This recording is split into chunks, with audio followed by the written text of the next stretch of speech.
Hi, I'm Lai. Welcome to Discount Dive, the show where I've seen mountains, I have seen lions, but I have never seen a mountain lion. I think in general, Turtles toys can be separated into three categories: cool, cute, and silly.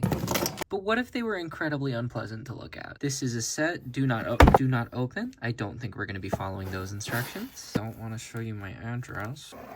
I told myself I wasn't going to buy this set because, you know, they're hideous. And I went back and forth on it a lot because they were only $10 a piece, and that doesn't seem like a horrible deal. I got them for about $5 a piece, which feels reasonable for toys older than I am. All of them have Scene 13 Take 1 written on the back of the box. I don't know if that's a reference to something in particular. Even in the product shots, they look absolutely horrific.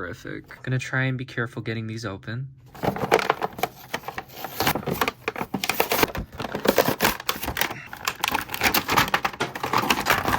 I think the weapon racks were a stroke of genius, honestly. It let playmates trick kids into thinking that leaving the accessories on the sprue was an action feature and not actually just a cost-cutting measure. And now that it's tradition, it can never be undone, so they can keep doing it for the rest of time. All of them come with a little catalog in case you want to spend even more money. The art on the front's pretty nice. Let's go from least troubling to most troubling.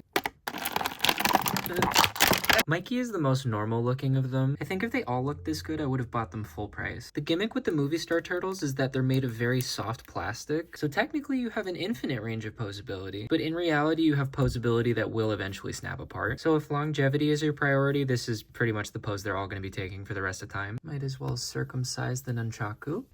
You can certainly hold them. This material doesn't feel super great to bend. I'm worried if I try and push it into place, it might snap. So I guess Mikey will have silly little drumsticks for the rest of his life.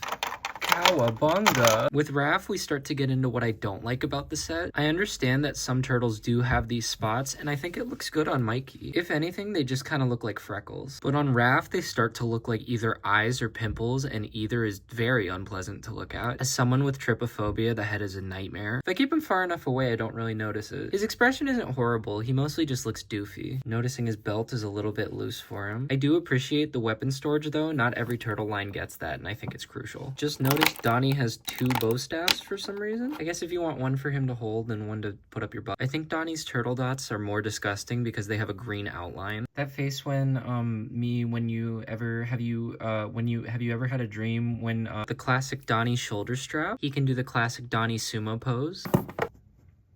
I think this one speaks for itself. Doesn't exactly scream fearless leader. He does get some points for the head dots not being outlined, but the ones on his body are still disgusting. There had to be a better way to package the sai. Other one's good though. In addition to their default weapons, all the boys come with this one. Throwing stars, I know that one. And you might recognize this one from The Last Ronin, where that's a spoiler, read The Last Ronin, it's a very good book. So yeah, I don't think they're great, but they're fun. If you're only getting one, Mikey's the easy choice. If you like Raph or Donnie, I hope you don't have trypophobia. If you like Leo, I'm very sorry. I think $20 is good for the set. I don't regret buying them. And yeah, they're reselling old figures, but you know, you're probably pretty old too, so suck it.